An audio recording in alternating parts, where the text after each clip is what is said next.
ಎಲ್ಲ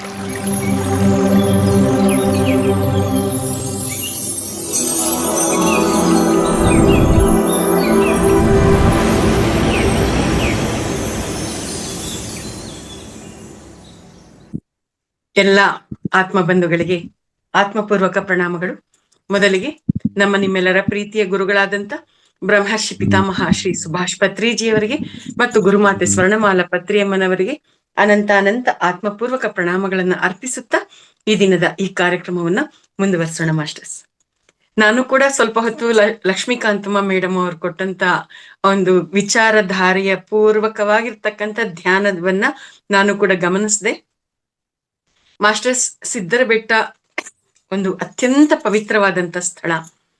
ಆ ಒಂದು ಸ್ಥಳದಲ್ಲಿ ಈಗಲೂ ಕೂಡ ಅನೇಕ ಜನ ಸಿದ್ಧರು, ಸಂತರು, ಋಷಿಗಳು, ಮುನಿಗಳು ಸಶರೀರಧಾರಿಗಳಾಗಿ ಇವತ್ತಿಗೂ ತಪಸ್ಸನ್ನ ಮಾಡ್ತಾ ಇದ್ದಾರೆ. ವಿಶೇಷವಾದಂತ ಶಕ್ತಿ ಇರ್ತಕ್ಕಂಥ ಸ್ಥಳ. ಆ ಒಂದು ಸ್ಥಳದಲ್ಲಿ ಹೆಜ್ಜೆ ಇಡ್ಬೇಕು ಅಂದ್ರೇನೆ ಎಷ್ಟೋ ಜನ್ಮಗಳ ಪುಣ್ಯ ಇರ್ಬೇಕು. ಅಂತ ಒಂದು ಸ್ಥಳಕ್ಕೆ ಹೋಗಿ ಇನ್ನ ಧ್ಯಾನ ಮಾಡೋದು ಅಂತಂದ್ರೆ ಇನ್ನ ಮಾತಲ್ಲಿ ಹೇಳುವಂತ ಅವಶ್ಯಕತೆನೇ ಇಲ್ಲ. ಆ ಒಂದು ಕ್ಷೇತ್ರದಲ್ಲಿ ಮೇಲೆ ಇರ್ತಕ್ಕಂಥ ಆ ಒಂದು ಸಿದ್ದೇಶ್ವರ ಗವಿ ಆಗಿರ್ಲಿ, ಆ ಒಂದು ಗವಿಯಲ್ಲಿ ಇರ್ತಕ್ಕಂಥ ಆ ಒಂದು ಪುಣ್ಯ ತೀರ್ಥ ಸ್ಥಾನ ಅದು ಬಹಳ ಅದ್ಭುತವಾಗಿರುವಂತದ್ದು. ಅದು ಅಕ್ಷಯವಾಗಿರ್ತಕ್ಕಂಥ ಆ ಒಂದು ನೀರಿನ ಹರಿವಾಗಿದೆ.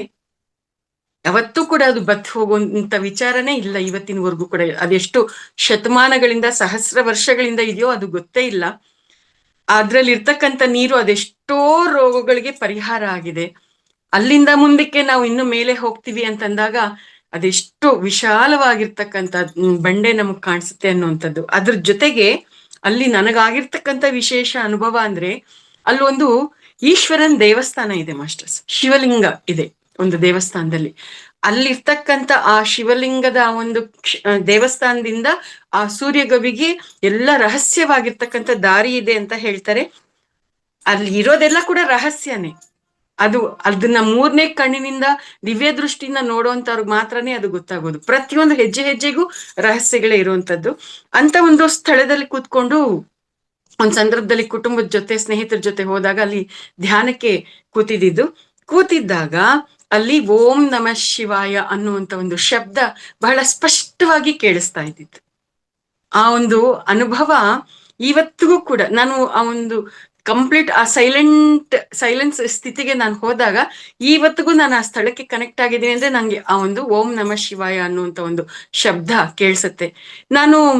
ಇದು ನನ್ನ ಮೈಂಡು, ಸಬ್ ಕಾನ್ಶಿಯಸ್ ಮೈಂಡ್ ಅಲ್ಲಿ ಇರೋದು ಹಂಗ್ ಬರ್ತಾ ಇದೆ ಅಂತ ನಾನು ಎಷ್ಟೋ ರೀತಿಯಲ್ಲಿ ಚೆಕ್ ಮಾಡ್ಕೊಂಡಿದ್ದೀನಿ. ಬಟ್ ಅದ್ಯಾವುದು ಕೂಡ ಇಲ್ಯೂಷನ್ ಅಲ್ಲ. ನಾನು ಆ ಶಬ್ದವನ್ನ ತುಂಬಾ ಸುಸ್ಪಷ್ಟವಾಗಿ ಕೇಳಿಸ್ಕೊಳ್ತಾ ಇದ್ದೀನಿ ಅನ್ನುವಂಥದ್ದು ನಾನು ಸ್ವತಃ ಕನ್ಫರ್ಮೇಶನ್ ನಾನೇ ಮಾಡ್ಕೊಂಡಿರ್ತಕ್ಕಂಥದ್ದು. ಬಹಳ ಅದ್ಭುತವಾಗಿರ್ತಕ್ಕಂಥದ್ದು. ಆ ಒಂದು ಸೂರ್ಯ ಗವಿಯಲ್ಲಿ ಅದು ಜೀವಂತ ಶ್ರೀಚಕ್ರ ಇದ್ದಂಗೆ ಅಂತ ಹೇಳ್ಬೋದು, ಅಥವಾ ಅದನ್ನ ಜೀವಂತ ಗುಹೆ ಅಂತ ಹೇಳ್ಬೋದು. ಅಲ್ಲಿ ಕೆಲವರೆಲ್ಲ ಡೋಂಗಿಗಳು ಆಗಿರುವಂತ ಸ್ವಾಮೀಜಿಗಳು ಅನೇಕ ಆ ರೀತಿಯಾಗಿ ಇರುವಂತವ್ರಲ್ಲಿ ಹೋಗಿ ಅವ್ರಿಗೆ ಇಷ್ಟ ಬಂದಿರುವಂತ ಕೃತ್ಯಗಳನ್ನ ಅವರಲ್ಲಿ ಮಾಡೋದಕ್ಕೆ ಪ್ರಯತ್ನ ಮಾಡಿದಾಗ ಅರೆ ಹುಚ್ಚರಾಗಿ ಹುಚ್ಚುಚ್ಚಾಗಿ ಅಲ್ಲಿಂದ ಓಡ್ ಬಂದಿರುವಂತದ್ದು ಉದಾಹರಣೆಗಳು ಲೈವ್ ಆಗಿ ಸಿಗುತ್ತೆ ಮಾಸ್ಟರ್ಸ್. ಇವತ್ತಿಗೂ ಕೂಡ ಅವರು ಮೆಂಟಲ್ ಬ್ಯಾಲೆನ್ಸ್ ತಪ್ಪಿ ಹುಚ್ಚರಾಗಿರುವಂತವ್ರಲ್ಲಿ ಓಡಾಡ್ತಾ ಇರೋದು ಗೊತ್ತಾಗತ್ತೆ ಮಾಸ್ಟರ್ಸ್. ಸ್ಥಳೀಯರು ಅವ್ರನ್ನ ತೋರಿಸಿ ಅವರು ಅಂತ ಹೇಳಿರುವಂತದ್ದು ನಾವು ತಿಳ್ಕೊಂಡಿರೋದು ಮಾಸ್ಟರ್ಸ್. ಅಷ್ಟು ವಿಶೇಷವಾಗಿರ್ತಕ್ಕಂಥ ಪವರ್ಫುಲ್ ಆಗಿರ್ತಕ್ಕಂಥದ್ದು ಆ ಒಂದು ಸುವರ್ಣ ಗವಿ ಅಂತಾರೆ, ಚಿನ್ನದ ಗವಿ ಅಂತಾರೆ, ಸೂರ್ಯ ಗವಿ ಅಂತಾರೆ. ಅಷ್ಟು ಶ್ರೇಷ್ಠವಾಗಿರ್ತಕ್ಕಂಥದ್ದು. ಅಲ್ಲಿ ಇವತ್ತಿಗೂ ಕೂಡ ಋಷಿ ಮುನಿಗಳು ಆಸ್ಟ್ರಲ್ ಬಾಡಿಯಲ್ಲಿ ತಪಸ್ಸನ್ನ ಮಾಡ್ತಾ ಇರ್ತಾರೆ. ಆ ಒಂದು ಪವಿತ್ರತೆಯನ್ನ ಯಾರಾದ್ರೂ ಡಿಸ್ಟರ್ಬ್ ಮಾಡಕ್ ಬಂದ್ರೆ ಅಲ್ಲಿಂದ ನಿರ್ದಾಕ್ಷಿಣ್ಯವಾಗಿ ಓಡಿಸ್ಬಿಡ್ತಾರೆ ಮಾಸ್ಟರ್ಸ್. ಅಷ್ಟು ವಿಶೇಷವಾಗಿರುವಂಥದ್ದು. ಅಲ್ಲಿ ಪ್ರತಿಯೊಂದು ಕಲ್ಲು, ಪ್ರತಿಯೊಂದು ಗಿಡ, ಮರ, ಬಂಡೆ, ಈ ಪ್ರತಿಯೊಂದರಲ್ಲೂ ಕೂಡ ಶಕ್ತಿ ಶಕ್ತಿ ಶಕ್ತಿ ತುಂಬಿಕೊಂಡಿದೆ. ಅಲ್ಲಿ ಬರುವಂತ ಜನ ಆ ಒಂದು ಪ್ರಾಂತ್ಯದಲ್ಲಿ ಸಿಗುವಂತ ಎಲೆಗಳಿರುತ್ತಲ್ವಾ, ಆ ಒಂದೊಂದು ಗಿಡದಿಂದ ಒಂದೊಂದಷ್ಟು ಎಲೆಗಳನ್ನ ಕಿತ್ಕೊಂಡು ಹೋಗಿ ಇವತ್ತಿಗೂ ಕೂಡ ಅದನ್ನ ಅಡಿಗೆ ಮಾಡ್ಕೊಂಡು ಊಟ ಮಾಡ್ತಾರೆ. ಆ ಎಲೆಗಳನ್ನೆಲ್ಲ ಹಂಗೇನೆ ಸ್ಟಾಕ್ ಇಟ್ಕೊಂಡು ಅವರು ಅದರಲ್ಲಿ ನೀರ್ ಕಾಯಿಸಿ ಸ್ನಾನ ಮಾಡುವಂತದ್ದು ಮಾಡ್ತಾರೆ. ಅಲ್ಲಿಗೆ ಬರುವಂತವ್ರೆಲ್ಲರೂ ಕೂಡ ಅಲ್ಲಿರುವಂತ ಒಂದೊಂದು ಎಲೆನು ಒಂದೊಂದು ಗಿಡ ಗಂಟೆ ಕೂಡ ಅದೆಷ್ಟು ಪವರ್ಫುಲ್ ಆಗಿರುವಂತ ಮೆಡಿಸಿನಲ್ ಆಗಿ ಇರುವಂತದ್ದು ಅನ್ನೋದು ಅಲ್ಲಿ ಹಳಬ್ರು ಯಾರ್ಯಾರಿದ್ದಾರೆ ಎಲ್ರಿಗೂ ಕೂಡ ಗೊತ್ತಿದೆ. ಅಲ್ಲಿ ಪರಿಪಾಠವಾಗಿ ತಮ್ಮನ್ನ ತಾವು ತೊಡಗಿಸ್ಕೊಂಡಿರ್ತಾರಲ್ಲ, ನಿರಂತರವಾಗಿ ಬಂದು ಹೋಗುವಂಥದ್ದು ಅವ್ರಿಗೆಲ್ಲರಿಗೂ ಕೂಡ ಗೊತ್ತಿರುವಂತದ್ದು. ಈ ವಿಷಯನೆಲ್ಲ ಲಕ್ಷ್ಮೀಕಾಂತಮ್ಮ ಮೇಡಮ್ ಹೇಳಿದ್ರು ಇಲ್ವೋ ನನಗ್ ಗೊತ್ತಿಲ್ಲ, ನಾನು ಕೊನೆಯಲ್ಲಿ ಜಾಯಿನ್ ಆಗಿದ್ದು. ಆದ್ರೆ ನನಗೆ ಇದೆಲ್ಲ ಹೇಳ್ಬೇಕು ಅಂತ ಅನ್ನಿಸ್ತು ಮಾಸ್ಟರ್ಸ್, ಹಾಗಾಗಿ ಹೇಳಿದ್ದೀನಿ. ಸೊ ಇನ್ನ ಯಥಾ ಪ್ರಕಾರ ಇನ್ನು ನಾವು ಜ್ಞಾನ ಹಂಚಿಕೆ ಕಾರ್ಯಕ್ರಮಕ್ಕೆ ನಾವು ಪ್ರಾರಂಭ ಮಾಡೋಣ. ಮಾಸ್ಟರ್ಸ್ ಮಹಾವತಾರ್ ಫೌಂಡೇಶನ್ ಬಹಳ ಅದ್ಭುತವಾಗಿರ್ತಕ್ಕಂಥ ವೇದಿಕೆ. ಈ ವೇದಿಕೆಯಲ್ಲಿ ಯಾರ್ಯಾರಿದ್ದೀವಿ ನಾವೆಲ್ಲರೂ ಕೂಡ ಭವಿಷ್ಯದಲ್ಲಿ ನಮ್ಮನ್ನ ನಾವು ಸರ್ವೈವ್ ಮಾಡ್ಕೊಳ್ಳೋಕೆ ಬೇಕಾಗಿರ್ತಕ್ಕಂಥ ಅದ್ಭುತವಾದ ಜ್ಞಾನ ನಮ್ಗೆ ಇದು ಕೊಡುವಂತದ್ದಾಗಿದೆ. ಆ ನಿಟ್ಟಿನಲ್ಲಿ ನಮ್ಮನ್ನೆಲ್ಲರನ್ನೂ ಕೂಡ ತಯಾರು ಮಾಡಿ ನಮ್ಮನ್ನ ನಾವು ಉಳಿಸ್ಕೊಳ್ಳೋದಿಕ್ಕೆ ಬೇಕಾಗಿರ್ತಕ್ಕಂಥ ಎಲ್ಲ ಜ್ಞಾನವನ್ನ ಕೊಡುವಂತದ್ದಾಗಿದೆ, ಎಲ್ಲ ದಾರಿಯನ್ನ ತೋರಿಸುವಂತದ್ದಾಗಿದೆ ಮಹಾವತಾರ್ ಫೌಂಡೇಶನ್. ಸೊ ಈ ಒಂದು ಫೌಂಡೇಶನ್ ಅಲ್ಲಿ ಅನೇಕ ಸಮಯಗಳಲ್ಲಿ ಅನೇಕ ಭಾಷೆಗಳಲ್ಲಿ ನಿರಂತರವಾಗಿ ಧ್ಯಾನ, ಸ್ವಾಧ್ಯಾಯ, ಸಜ್ಜನ ಸಾಂಗತ್ಯ ನಡೀತಾ ಬರ್ತಾ ಇದೆ. ಆ ಒಂದು ಕಮಿಟ್ಮೆಂಟ್ ಇಂದ ಕೆಲಸ ಮಾಡ್ತಾ ಇರ್ತಕ್ಕಂಥ ರಂಗನಾಥ್ ಅವ್ರಿಗೆ ಮತ್ತೆ ಅವರ ಟೀಮ್ಗೆ ಎಷ್ಟು ಧನ್ಯವಾದಗಳನ್ನ ತಿಳಿಸಿದ್ರು ಸಾಕಾಗೋದಿಲ್ಲ. ಈಗ ಪ್ರಸ್ತುತ ಈ ಒಂದು ಶುಭೋದಯದ ಈ ಸಮಯದಲ್ಲಿ ಈ ಒಂದು ವೇದಿಕೆಯಲ್ಲಿ ಸ್ವಾಧ್ಯಾಯ ನಡೀತಾ ಇದೆ. ಸ್ವಾಧ್ಯಾಯಕ್ಕಾಗಿ ಆಯ್ಕೆ ಮಾಡಿಕೊಂಡಿರ್ತಕ್ಕಂಥ ಪುಸ್ತಕದ ಹೆಸರು ಮಿಲಾರೇಪ. ಒಂದೇ ಜನ್ಮದಲ್ಲಿ ಬುದ್ಧತ್ವವನ್ನು ಹೊಂದಿದ ಟಿಬೆಟ್ ಮಹಾಯೋಗಿ ಮಿಲಾರೇಪ, ಧ್ಯಾನ ಸಾಧನೆ, ಸತ್ಯ ಬೋಧನೆ, ಇದು ಈ ಪುಸ್ತಕದ ವಿಚಾರ ಆಗಿದೆ ಮಾಸ್ಟರ್ಸ್. ಮೂಲತಃ ಈ ಪುಸ್ತಕ ತೆಲುಗು ಭಾಷೆಯಲ್ಲಿದ್ದು ಅದನ್ನ ಶ್ರೀ ಪಿ ಮಣಿಕುಮಾರ್ ಅವರು ಬರೆದಿರ್ತಕ್ಕಂಥದ್ದು. ಅದನ್ನ ಕನ್ನಡ ಭಾಷೆಗೆ ಭಾವಾನುವಾದ ಮಾಡುವಂತ ಅವಕಾಶ ನನಗೆ ಸಿಕ್ಕಿರ್ತಕ್ಕಂಥದ್ದು. ಇದುವರೆಗೂ ಈ ಪುಸ್ತಕದಲ್ಲಿ ನಾವು ಅನೇಕ ವಿಚಾರಗಳನ್ನ ಗಮನಿಸಿದೀವಿ ಮಾಸ್ಟರ್ಸ್. ಮಿಲಾರೇಪಾರವರ ಜೀವನದಲ್ಲಿ ಎಲ್ಲಿವರೆಗೂ ನಾವು ಗಮನಿಸಿದ್ದೀವಿ ಅಂತಂದ್ರೆ, ಅವರು ಗುರುಗಳ ಬಳಿ ವಿದ್ಯಾಭ್ಯಾಸವನ್ನ ಮಾಡಿ ತದನಂತರ ಸ್ವಪ್ನದ ಒಂದು ಸಂದೇಶದ ಪ್ರಕಾರ ಅವ್ರ ತಾಯಿಯವರನ್ನ ಭೇಟಿ ಆಗ್ಲೇಬೇಕು ಅನ್ನುವಂತ ಕಾರಣಕ್ಕೆ ಗುರುಗಳಿಂದ ಬೀಳ್ಕೊಂಡು ಅವರು ತಮ್ಮ ಊರಿನ ಕಡೆಗೆ ಪ್ರಯಾಣವನ್ನ ಬೆಳೆಸಿದ್ರು ಅನ್ನೋವರೆಗೂ ನಾವು ತಿಳ್ಕೊಂಡಿದ್ವಿ ಮಾಸ್ಟರ್ಸ್. ಅಲ್ಲಿಂದ ಮುಂದಕ್ಕೆ ಏನಾಗುತ್ತೆ ಅನ್ನೋದನ್ನ ಇವತ್ತು ನಾವು ತಿಳ್ಕೊಳ್ತಾ ಹೋಗೋಣ. ಎಸ್ ಮಾಸ್ಟರ್ಸ್, ಆ ರೀತಿಯಾಗಿ ಮಿಲಾರೇಪರ್ ಅವರು ತಮ್ಮ ಪ್ರಯಾಣವನ್ನ ಮುಂದುವರಿಸ್ತಾರೆ. ಅವರು ತಮ್ಮ ಗ್ರಾಮದ ಬಳಿಗೆ ಬರ್ತಾರೆ. ಅಲ್ಲಿ ಬಂದಾಗ ಅಲ್ಲಿ ಇರ್ತಕ್ಕಂಥ ಕೆಲವರು ದನ ಕಾಯುವಂತ ಹುಡುಗರನ್ನ ಭೇಟಿ ಮಾಡ್ತಾರೆ. ಯಾಕೆಂದ್ರೆ ಒಂದೇ ಸರ್ತಿ ಅವರು ಊರೊಳಗೆ ಹೋಗೋ ಹಾಗೆ ಇರಲ್ಲ. ಯಾಕೆ ಅಂತಂದ್ರೆ ಈಗಾಗ್ಲೇ ಅವ್ರನ್ನ ಕೊಲ್ಬೇಕು ಅಂತಂದ್ಬಿಟ್ಟು ಗ್ರಾಮಸ್ಥರು ಹುಡುಕಾಡ್ತಾ ಇರುವಂತದ್ದು ನಮ್ಗೆಲ್ಲರಿಗೂ ಕೂಡ ಗೊತ್ತಿರ್ತಕ್ಕಂಥ ವಿಚಾರ. ಏಕ್ದಮ್ ಅಂತ ಊರೊಳಗೆ ಹೋಗೋ ಹಾಗೆ ಇಲ್ಲ. ಅದಕ್ಕೆ ಪೂರಕವಾಗಿ ನಿನ್ಗೆ ಅಪಾಯ ಇದೆ, ನೀನ್ ಯಾಕೆ ಹೊರಗಡೆ ಬಂದೆ ಗುಹೆಯಿಂದ ಅನ್ನೋಂಥದ್ದು ಮಾತುಗಳನ್ನ ಹೇಳಿ ಮಾರ್ಪರ್ ಅವರು ಕೂಡ ಅದಕ್ಕೆ ಪ್ರೂಫ್ ಅನ್ನ ಕೊಟ್ಟಿರ್ತಕ್ಕಂಥದ್ದು. ಸೊ ಏಕ್ದಮ್ ಊರೊಳಗಡೆ ಹೋಗೋಂಗಿಲ್ಲ, ಊರಿನ ಒಳಗಡೆ ಪರಿಸ್ಥಿತಿ ಏನು ಅನ್ನೋದನ್ನ ತಿಳ್ಕೊಬೇಕಾಗಿತ್ತು. ಸೊ ಆ ನಿಟ್ಟಿನಲ್ಲಿ ಮಿಲಾರೇಪರ್ ಅವರು ಅಲ್ಲಿ ಊರಿನ ಹೊರಗಡೆ ಒಂದಷ್ಟು ಜನ ದನ ಕಾಯುವಂತ ಹುಡುಗರು ಇರ್ತಾರೆ. ಅವ್ರ ಹತ್ರಕ್ಕೆ ಏನೂ ಗೊತ್ತಿಲ್ಲದೆ ಇರ್ತಕ್ಕಂಥ ಒಬ್ಬ ದಾರಿ ಹೋಕನ ರೀತಿಯಲ್ಲಿ ಅಲ್ಲಿ ಹೋಗ್ತಾರೆ. ಅವ್ರ ಹತ್ರ ಮಾತಾಡ್ತಾರೆ. ನಿಮ್ಮ ಊರು ಇದು, ಈ ಊರಿನ ಹೆಸರೇನು ಅಂತ ಈ ರೀತಿಯಾಗಿ ಎಲ್ಲ ಅವರನ್ನ ಪ್ರಶ್ನೆ ಮಾಡ್ತಾ, ಆ ಊರಲ್ಲಿ ಅಷ್ಟು ದೊಡ್ಡದಾಗಿ ಕಾಣಿಸ್ತಾ ಇದೆಯಲ್ಲ ಮನೆ, ಅದು ಯಾರ್ದು, ಅದ್ ಯಾಕೆ ಆ ರೀತಿಯಾಗಿ ಪಾಳು ಬಿದ್ದಿರೋ ತರ ಕಾಣಿಸ್ತಾ ಇದೆ, ಅಲ್ಲಿ ಯಾರು ಇಲ್ವಾ, ಹೇಗೆ ಏನು ಅಂತಂದ್ಬಿಟ್ಟು ಏನು ಗೊತ್ತಿಲ್ಲದೆ ಇರೋ ತರ ಕೇಳ್ತಾರೆ. ಆಗ ಆ ದನ ಕಾಯುವಂತ ಹುಡುಗರು ಒಂದೊಂದೇ ವಿಚಾರವನ್ನ ಹೇಳೋದಿಕ್ಕೆ ಪ್ರಾರಂಭ ಮಾಡ್ತಾರೆ. ನಾವಿನ್ನೂ ಅವಾಗ ಹುಟ್ಟೆ ಇರ್ಲಿಲ್ಲ. ಅವಾಗ ನಮ್ಮೂರಲ್ಲಿ ಅಂತ ಒಂದು ಘಟನೆ ನಡೆದಿರೋಂಥದ್ದು ಏನು ಅಂತಂದ್ರೆ, ಅದು ಒಂದು ದೊಡ್ಡ ಕುಟುಂಬ. ಆ ಕುಟುಂಬದಲ್ಲಿ ತುಂಬಾ ಜನ ವಾಸ ಮಾಡ್ತಾ ಇದ್ರು. ಅವರೆಲ್ಲ ತುಂಬಾ ಶ್ರೀಮಂತರು, ರಾಜ ಕುಟುಂಬದವರು. ಆ ರೀತಿಯಾಗಿ ಇರ್ಬೇಕಾದ್ರೆ ಅವ್ರಿಗೆಲ್ಲ ತುಂಬಾ ಮೋಸ ಆಯ್ತಂತೆ. ಮತ್ತೆ ಅವ್ರ ಚಿಕ್ಕಪ್ಪ ಅವ್ರ ಆ ರೀತಿಯಾಗಿ ಮೋಸ ಮಾಡಿದ್ಮೇಲೆ ಅವ್ರ ಮೇಲೆ ಸೇಡ್ ತೀರ್ಸ್ಕೊಳ್ಳೋದಿಕ್ಕೆ ಆ ಮಗನನ್ನ ಆಕೆ ಕಳಿಸ್ಕೊಟ್ಲಂತೆ. ಆತ ದೊಡ್ಡ ಕ್ಷುದ್ರ ವಿದ್ಯೆನ ಕಲ್ತ್ಕೊಂಡು ಆಲಿಕಲ್ಲು ಮಳೆನೆಲ್ಲ ಸುರಿಸಿ ಎಲ್ಲಾರನ್ನೂ ಕೂಡ ನಾಶ ಮಾಡದ್ನಂತೆ. ಆಮೇಲೆ ಈ ರೀತಿಯಾಗಿ ಎಲ್ಲ ಮಾಡದ್ಮೇಲೆ ಆತನ್ಗೆ ಹೆದರ್ಕೊಂಡು ಅವ್ರ ಕುಟುಂಬದ ತಂಟೆಗೆ ಯಾರು ಹೋಗ್ದಂಗಾದ್ರಂತೆ. ಈ ರೀತಿಯಾಗಿ ಎಲ್ಲಾನು ಆ ದನ ಕಾಯುವಂತ ಹುಡುಗರು ತಿಳಿಸ್ತಾರೆ. ಆದ್ರೆ ಆ ಒಂದು ಮನೆಯಲ್ಲಿ ಈಗ ಯಾರು ಕೂಡ ವಾಸ ಮಾಡ್ತಾ ಇಲ್ಲ. ಆ ಒಂದು ಮನೆಯಲ್ಲಿ 8 ವರ್ಷಗಳ ಹಿಂದೆನೆ ಅವ್ರ ತಾಯಿಯವರು ಸತ್ತೋಗ್ಬಿಟ್ರು. ಅವ್ರು ಸತ್ತೋದ್ರೆ ಅವ್ರ ಹೆಣವನ್ನ ಸಂಸ್ಕಾರ ಮಾಡೋದಿಕ್ಕೂ ಕೂಡ ಯಾರು ಆ ಮನೆ ಒಳಗಡೆಗೆ ಹೆಜ್ಜೆ ಕೂಡ ಇಡ್ಲಿಲ್ಲ. ಯಾಕೆಂದ್ರೆ ಆಕೆ ಮಗನಿಗೆ ಹೆದರ್ಕೊಂಡು, ಹೋದ್ರೆ ಇನ್ನೇನ್ ಗ್ರಾಚಾರನೋ, ಇನ್ನೇನ್ ಎಡವಟ್ಟಾಗುತ್ತೋ ಅಂತ ಹೆದರ್ಕೊಂಡು ಯಾರೊಬ್ರು ಕೂಡ ಒಳಗಡೆ ಹೋಗ್ಲಿಲ್ಲ. ಅಲ್ಲಿ ಆಕೆ ಶರೀರ ಇವತ್ತಿಗೂ ಕೂಡ ಅಲ್ಲೇ ಇದೆ. ಆದ್ರೆ ಅವ್ರ ಮಗಳು ದೇಶಾಂತರ ಹೊಟ್ಟೋಗಿದ್ದಾಳೆ, ಅಲ್ಲಿ ಇಲ್ಲ, ಅವ್ರ ಮಗಳು ಕೂಡ ಇಲ್ಲ, ಮನೆ ಬಿಟ್ಟು ದೇಶಾಂತರ ಹೊಟ್ಟೋಗಿದ್ದಾಳೆ. ಎಲ್ಲಿ ಹೋಗಿದ್ದಾಳೆ ಅನ್ನೋದು ಯಾರಿಗೂ ಕೂಡ ಗೊತ್ತಿಲ್ಲ. ಆದ್ರೆ ಎಲ್ಲೋ ಒಂದತ್ರ ಆಕೆ ಭಿಕ್ಷೆ ಬೇಡ್ಕೊಂಡು ಬದುಕ್ತಾ ಇದ್ದಾಳೆ ಅನ್ನುವಂಥದ್ದು ಗೊತ್ತಾಗಿರೋದು. ಈ ತರ ಎಲ್ಲ ಕೂಡ ಹೇಳ್ತಾರೆ. ಮತ್ತೆ ಆತನ ಮಗನನ್ನ ಹುಡುಕ್ಸೋಂತ ಪ್ರಯತ್ನ ಮಾಡಿದ್ರು ಎಲ್ಲೂ ಆತನ ಸುಳಿವೆ ಸಿಗದೆ ಇದರಿಂದ ಆತ ಕೂಡ ಸತ್ತೋಗಿರ್ಬೋದು ಅಂತ ಅನ್ಕೊಳ್ತಾ ಇದ್ದಾರೆ ಊರಲ್ಲಿ. ಆದ್ರೆ ಇದು ಯಾವುದು ಕೂಡ ನಾವು ನೋಡಿಲ್ಲ. ನಾವು ತುಂಬಾ ಚಿಕ್ಕ ಮಕ್ಕಳು ಇದ್ದಾಗ ಇದೆಲ್ಲ ನಡೆದಿರೋದು, ನಾವಿನ್ನೂ ಅವಾಗ ಹುಟ್ಟೇ ಇರ್ಲಿಲ್ವೇನೋ ಅಂತಂದ್ಬಿಟ್ಟು ಆ ರೀತಿಯಾಗಿ ಆ ದನ ಕಾಯೋ ಹುಡುಗರು ಎಲ್ಲಾ ವಿಷಯನೂ ಡಿಟೇಲ್ ಆಗಿ ತಿಳಿಸ್ತಾರೆ. ಆ ರೀತಿಯಾಗಿ ತಿಳಿಸಿದಾಗ ಆ ಮಿಲಾ ರೇಪಾರ್ ಅವ್ರಿಗೆ ತುಂಬಾ ದುಃಖ ಉಂಟಾಗುತ್ತೆ. ವಿಷಯ ಎಲ್ಲ ಅರ್ಥ ಆಗುತ್ತೆ, ಆದ್ರೆ ತುಂಬಾ ದುಃಖ ಉಂಟಾಗುತ್ತೆ. ಅರೆ, ನಾನ್ ನೋಡ್ದಂಗೆನೆ, ಆ ಸ್ವಪ್ನದಲ್ಲಿ ನೋಡ್ದಂಗೆನೆ ಇವಾಗ ಈ ಮನೆ ಪರಿಸ್ಥಿತಿ ಹೀಗಾಗಿದೆಯಲ್ಲ, ಎಲ್ಲ ಶಿಥಿಲ ಆಗೋಗಿದೆಯಲ್ಲ, ಅಮ್ಮ ಕಡೆಗೂ ಶರೀರ ಬಿಟ್ಟಿದಾರಲ್ಲ ಅಂತಂದ್ಬಿಟ್ಟು ತುಂಬಾ ತುಂಬಾ ನೊಂದ್ಕೊಳ್ತಾರೆ, ತುಂಬಾ ದುಃಖ ತಪ್ತರಾಗ್ತಾರೆ. ಆ ರೀತಿಯಾಗಿ ಅಳ್ತಾ ಕೂತ್ಕೊಂಡ್ಬಿಡ್ತಾರೆ. ಅಳ್ತಾ ಕೂತ್ಕೊಂಡಿರ್ಬೇಕಾದ್ರೆ ರಾತ್ರಿನೇ ಆಗೋಗ್ಬಿಡತ್ತೆ. ಆವಾಗ ರಾತ್ರಿ ಆದ್ಮೇಲೆ ಮತ್ತೆ ಅವರನ್ನ ಅವರು ಸಾವರ್ಸ್ಕೊಂಡು ಸುಧಾರಿಸ್ಕೊಂಡು ಮತ್ತೆ ಎದ್ದೊಳ್ತಾರೆ. ಎದ್ದು ಇವಾಗ ಕತ್ಲಾಗಿದೆ, ನಾನಿನ್ನ ಊರೊಳಗಡೆ ಹೋಗ್ಬೋದು ಅಂತ ಅರ್ಥ ಮಾಡ್ಕೊಂಡು ಊರೊಳಗಡೆ ಅವರ ಮನೆಗೆ ಸೇರ್ಕೊಳ್ತಾರೆ. ಆ ಮನೆ ಒಳಗಡೆ ಹೋಗ್ತಾ ಇದ್ರೆ ಅವ್ರಿಗೆ ಆ ಒಂದು ದುಃಖ ಹೇಳೋದಿಕ್ಕೆ ಸಾಧ್ಯ ಇಲ್ಲ, ಅಷ್ಟು ದುಃಖ ತುಂಬಿಕೊಳ್ಳುತ್ತೆ. ಆ ಮನೆ ಒಳಗಡೆ ಎಲ್ಲಿ ನೋಡಿದ್ರು ಕೂಡ ಶಿಥಿಲಾನೇ ಇರುತ್ತೆ, ಎಲ್ಲಿ ನೋಡಿದ್ರು ಕೂಡ ಅದು ಹಾಳಾಗಿರುತ್ತೆ. ಆ ಒಂದು ಮನೆಯಲ್ಲಿ ಅತ್ಯಂತ ಪವಿತ್ರವಾಗಿರ್ತಕ್ಕಂಥ ಗ್ರಂಥಗಳು ಇರ್ತಾವಲ್ಲ, ಅವೆಲ್ಲ ಕೂಡ ನೋಡಿ ಮಾಸ್ಟರ್ಸ್, ಅದೆಲ್ಲ ತುಂಬಾ ಹಾಳಾಗಿರುತ್ತೆ. ಅಲ್ಲಿ ಬರೀ ಆ ಒಂದು ಮಣ್ಣು, ಮಳೆ ನೀರಿಗೆ, ಆ ಮಣ್ಣು ಧೂಳ್ಗೆ ಗೆದ್ದಲು ಹಿಡಿದಿರೋದಿಕ್ಕೆ ಆ ಪವಿತ್ರವಾಗಿರ್ತಕ್ಕಂಥ ಗ್ರಂಥಗಳೆಲ್ಲ ಕೂಡ ಹಾಳಾಗಿರುತ್ತೆ. ಎಲ್ಲೋ ಕೆಲವು ಮಾತ್ರ ಹಂಗೆ ಚೆನ್ನಾಗಿರೋವಿರುತ್ತೆ. ಇನ್ನು ಉಳ್ದಂತೆ ಆ ಮನೆಯನ್ನೆಲ್ಲ ಅವ್ರು ಪರಿಶೀಲನೆ ಮಾಡ್ಕೊಂಡ್ ಬರ್ತಾರೆ. ಒಂದತ್ರ ದೊಡ್ಡದಾಗಿರುವಂತ ಒಂದು ಮಣ್ಣಿನ ಕುಪ್ಪೆ ಬಿದ್ದಿರುತ್ತೆ. ಆ ಮಣ್ಣಿನ ಕುಪ್ಪೆಯಲ್ಲಿ ಬಟ್ಟೆಗಳು ಅದು ಇದು ಎಲ್ಲ ಕಾಣಿಸ್ತಾ ಇರತ್ತೆ. ಏನಿರ್ಬೋದು ಇದು ಅಂತಂದ್ಬಿಟ್ಟು ಆ ಮಣ್ಣಿನ ಕುಪ್ಪೆನ ಸ್ವಲ್ಪ ಬೆದಕ್ತಾರೆ. ಆ ಕೆದಕದಾಗ ಅದ್ರೊಳಗಡೆ ಮನುಷ್ಯನ ಅಸ್ಥಿಕೆಗಳು ಕಾಣಿಸುತ್ತೆ. ಆಗ ಅವ್ರಿಗೆ ಅರ್ಥ ಆಗತ್ತೆ, ಇದೇ ನನ್ನ ತಾಯಿಯ ಶರೀರದ ಅಸ್ಥಿಕೆಗಳು ಅಂತ ಅರ್ಥ ಆಗತ್ತೆ. ದುಃಖ ತಡ್ಕೊಳ್ಳೋದಿಕ್ ಆಗೋದಿಲ್ಲ.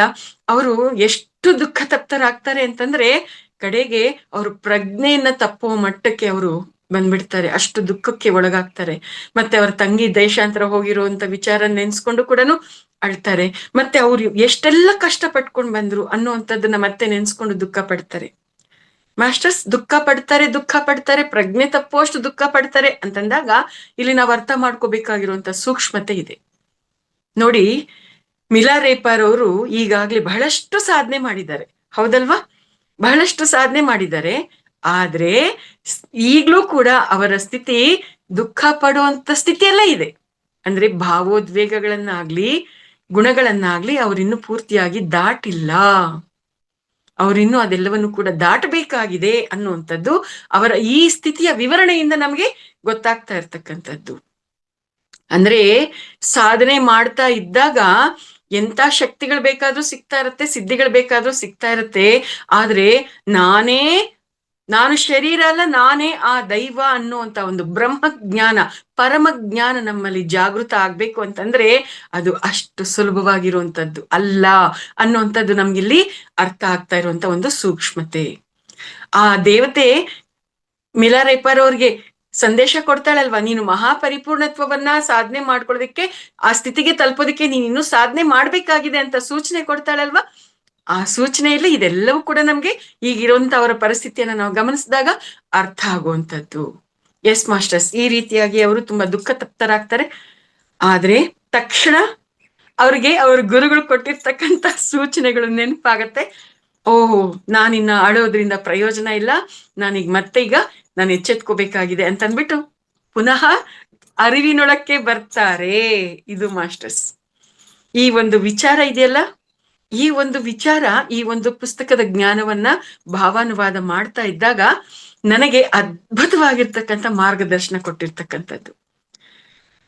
ನನ್ಗೆ ಇವಾಗ ಇರೋಷ್ಟು ಜ್ಞಾನ ಆಗ್ಲಿ ಪರಿಜ್ಞಾನ ಆಗ್ಲಿ ಏನು ಇಲ್ಲ ಮಾಸ್ಟರ್. ದ ವೆರಿ ಬಿಗಿನಿಂಗ್ ನಾನು ಎಂಟರ್ ಆಗಿರುವಂತ ವೆರಿ ಬಿಗಿನಿಂಗ್ ಆಧ್ಯಾತ್ಮಿಕತೆಯೊಳಕ್ಕೆ ಏನೇನು ಗೊತ್ತಿಲ್ಲ. ಅವಾಗ ಲಾಕ್ಡೌನ್ ಪೀರಿಯಡ್ ಬೇರೆ.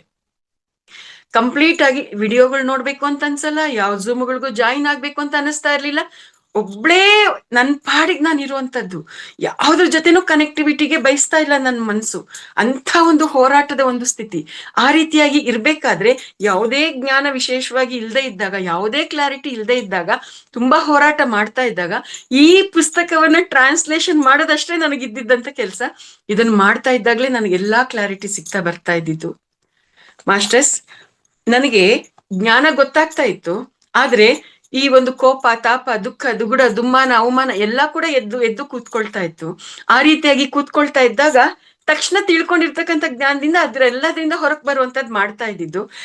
ಯಾವಾಗ ಆ ರೀತಿಯಾಗಿ ನನ್ ಪ್ರೋಸೆಸ್ ನಡೀತಾ ಇತ್ತು, ಆ ರೀತಿಯಾಗಿ ನಡೀತಾ ಇದ್ದಾಗ ಇದು ಸರಿನೋ ಅಲ್ವೋ ಅನ್ನುವಂತ ಒಂದು, ಎಷ್ಟು ಸ್ವಚ್ಛ ಮಾಡ್ಕೊಂಡ್ರು ಈ ತರ ನನ್ನ ಸ್ಥಿತಿ ಇದೆಯಲ್ಲ ಅನ್ನುವಂಥದ್ದು ಮನ್ಸಿಗೆ ಪದೇ ಪದೇ ಬರ್ತಾ ಇದ್ದಾಗ, ನನಗೆ ಈ ಒಂದು ಜ್ಞಾನ ಟ್ರಾನ್ಸ್ಲೇಷನ್ ಮಾಡಿದಾಗ ಕ್ಲಾರಿಟಿ ಸಿಕ್ತು. ಓಹೋ, ಅಂದ್ರೆ ಈ ಒಂದು ಸ್ಥಿತಿ ಎಂತ ಮಹಾತ್ಮರಿಗೂ ತಪ್ಪಿದ್ದಲ್ಲ. ಇನ್ನು ಮಾಮೂಲಿಯಾಗಿ ಉಪ್ಪು ಹುಳಿ ಖಾರ ತಿಂತಾ ಇರುವಂತ ಮಾಮೂಲಿ ಸ್ಥಿತಿಯಲ್ಲಿ ಇರ್ತಕ್ಕಂಥ ನನಗಿಂತ ಸ್ಥಿತಿ ಇದೆ ಅಂದ್ರೆ ಅದ್ರಲ್ಲಿ ಏನ್ ದೊಡ್ಡದು, ಇದು ನನಗೂ ಕೂಡ ಕಾಮನ್ ಆಗಿರೋದೆ ಅಂತ ಆವಾಗ ಸಮಾಧಾನ ಆಯ್ತು. ಅದ್ರ ಜೊತೆಗೆ ಇಲ್ಲಿ ಮಿಲಾರೇಪರ್ ಅವರು ತಕ್ಷಣ ಅವ್ರ ಗುರುಗಳು ಹೇಳಿರ್ತಕ್ಕಂಥ ವಿಚಾರವನ್ನ ಗಮನಿಸ್ಕೊಂಡು ಆ ಒಂದು ದುಃಖದ ಸ್ಥಿತಿಯಿಂದ ಆಚೆಗೆ ಬಂದ್ರು ಅನ್ನುವಂಥ ವಿಚಾರ ಇದೆಯಲ್ಲ ಮಾಸ್ಟರ್ಸ್, ಸೇಮ್ ನನಗೂ ಕೂಡ ಅದೇ ಕ್ಲಾರಿಟಿ ಸಿಕ್ಕಿದ್ದು. ನನಗೆ ಮಹಾತರ್ ಬಾಬಾಜಿಯವರು ಆ ಒಂದು ಮೊಮೆಂಟ್ ಅಲ್ಲಿ ನನಗೆ ಯಾವ ರೀತಿಯಾಗಿರ್ತಕ್ಕಂಥ ಕ್ಲಾರಿಟಿ ಕೊಟ್ರು ಗೊತ್ತಾ? ಯಾರ್ಯಾರು ಈ ಒಂದು ಭೌತಿಕ ಜೀವನದಲ್ಲಿ ಇರ್ತಾ ಇದ್ರು ಕೂಡ, ಎಷ್ಟೇ ಮಾಯೆಯಲ್ಲಿ, ಎಷ್ಟೇ ಭಾವೋದ್ವೇಗಗಳಲ್ಲಿ ಸಿಕ್ಕಾಕೊಂಡ್ರು ಕೂಡ ತಕ್ಷಣ ಅದರಿಂದ ಅರಿವಿನಿಂದ, ಪ್ರಜ್ಞೆಯಿಂದ, ಜ್ಞಾನದಿಂದ ಹೊರಕ್ ಬರ್ತಾರೋ ಅವರನ್ನ ನಿತ್ಯ ಮುಕ್ತರು ಅಂತ ಕರೀತಾರೆ ಅನ್ನುವಂಥದ್ದನ್ನ ನನಗೆ ತಿಳಿಸಿದ್ದು ಮಾಸ್ಟರ್ಸ್. ಅಂದ್ರೆ ನಮ್ಗೆಲ್ಲರಿಗೂ ಕೂಡ ಬರುತ್ತೆ, ಕೋಪ, ದ್ವೇಷ, ಅಸೂಯೆ ಎಲ್ಲ ಬರುತ್ತೆ, ಕಾಮ, ಕ್ರೋಧ, ಲೋಭ ಎಲ್ಲ ಬರುತ್ತೆ. ಆದ್ರೆ ಅವನ್ನ ಗುರ್ತಿಸ್ಕೊಳ್ಳೋದು, ಮತ್ತೆ ಗುರ್ತಿಸ್ಕೊಳ್ಳೋದ್ರಿಂದ ಆಚೆಗೆ ಬರೋದು, ಮತ್ತೆ ಅದನ್ನೆಲ್ಲ ಸ್ವಚ್ಛ ಮಾಡ್ಕೊಂಡು ಮುಂದಕ್ಕೆ ಹೋಗ್ತಾ ಇರೋದು, ಇದು ಯಾರು ಎಷ್ಟು ಬೇಗ ಮಾಡ್ತಾರೋ ಅದು ಅವರ ಪ್ರೋಗ್ರೆಸ್ ಆಗಿರುತ್ತೆ ಮಾಸ್ಟರ್ಸ್. ಈ ರೀತಿಯಾಗಿ ಮಾಡ್ತಾ ಮಾಡ್ತಾ ಎದ್ದು ಬಿದ್ದು ಮಾಡ್ತಾ ಮಾಡ್ತಾ ಸಾಧನೆ ಮಾಡ್ತಾ ಇದ್ರೆ ಕಂಪ್ಲೀಟ್ ಆಗಿ ನಾವು ಇದನ್ನೆಲ್ಲ ಕೂಡ ದಾಟ್ತೀವಿ ಅನ್ನುವಂಥದ್ದು ಇಲ್ಲಿರುವಂತ ವಿಚಾರ ಮಾಸ್ಟರ್ಸ್. ಸೊ ಇಲ್ಲಿ ಮಿಲಾರೇಪರ್ ಅವರ ಈ ಒಂದು ಜೀವನ ಪ್ರಯಾಣದ ಈ ಎಲ್ಲ ಅನುಭವಗಳು, ವಿಚಾರಗಳು ನಮಗೆ ಮತ್ತಷ್ಟು ಅದ್ಭುತವಾಗಿ ಸ್ಪಷ್ಟತೆಯನ್ನ ನೀಡ್ತಾ ಇದೆ. ಸೊ ಅಲ್ಲಿ ಮಿಲಾರೇಪರ್ ಅವರು ಆ ರೀತಿಯಾಗಿ ದುಃಖದಿಂದ ಮತ್ತೆ ಹೊರಕ್ ಬಂದ್ರು. ಗುರುಗಳು ಹೇಳಿರೋ ಹಾಗೆ 7 ದಿನಗಳ ಕಾಲ ಅಲ್ಲಿ ಧ್ಯಾನಕ್ಕೆ ಅಂತ ಕೂತ್ಕೋಬೇಕು ಅಂತ ಅಂದ್ಕೊಳ್ತಾರೆ.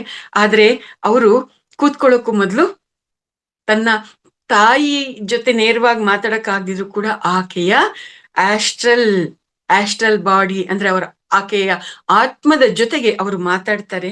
ಆಮೇಲೆ ಅವ್ರಿಗೆ ಅರ್ಥ ಆಗತ್ತೆ, ನಮ್ಮ ತಾಯಿಯವರು ಇಲ್ಲಿ ಸಿಕ್ಕಾಕೊಂಡಿದ್ದಾರೆ, ಈ ಒಂದು ಸ್ಥಿತಿಯಲ್ಲಿ ಅವರ ಆಸ್ಟ್ರಲ್ ಬಾಡಿ ಸಿಕ್ಕಾಕೊಂಡಿದೆ, ಅಲ್ಲಿಂದ ಅವ್ರಿಗೆ ಮುಕ್ತಿ ಕೊಡಿಸ್ಬೋದಾಗಿದೆ, ಆ ಮುಕ್ತಿಯನ್ನ ಕೊಡ್ಸೋದಿಕ್ಕೆ ನಾನೀಗ ಧ್ಯಾನ ಮಾಡ್ಬೇಕಾಗಿದೆ ಅನ್ನುವಂಥದ್ದು ಅವ್ರಿಗೆ ಅರ್ಥ ಆಗತ್ತೆ.